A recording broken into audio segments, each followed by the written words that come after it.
Здравейте, географи!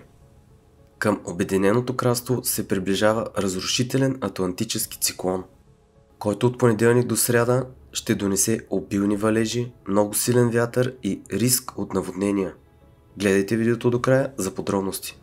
Във вторник сутринта дъждът ще е интензивен, особено на остров Ирландия и Уелс, а по-късно през деня и в Шотландия. Очакват се валежи над 60-80 литра на квадратен метър, а локално и до 100 литра на квадратен метър. Вятърът ще се усилва от юг-югозапад. В голяма част от островите ще бъде над 80 км в час, а на места над 100 км в час. По крайбрежието и в някои планински части не са изключени и пориви до около 150 км в час.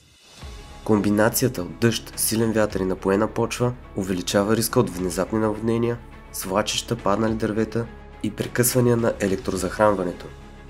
Освен вятъра, много опасни ще са приливните вълни, които в най-уязвимите брегове ще са до 1,20 м високи. Във вторник вечерта и сряда атмосферното налягане в циклона ще продължи да се понижава, вече около и под 960 хектопаскала, което допълнително ще усили вятъра. Най-силен, около 150 км в час, той ще е в Северна Шотландия, външните хибриди и остров Скай. Обстановката там ще е изключително сложна, не я подценявайте. Географи.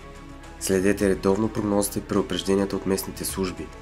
Подгответе се за възможни спирания на тока. Приберете или укрепете всичко, което може да бъде вдигнато от вятъра. Дълбокият циклон, който ще премине през Обединеното кралство през следващите 48 часа, ще донесе опасна комбинация от проливни дъждове и бурни ветрове. Дори все още без официално име, системата може да предизвика значителни затруднения и рискове. Следете ситуацията. Бъдете внимателни и не подценявайте времето. Ако ви харесва видеото, не забравяйте да се абонирате. Чао и до следващия път!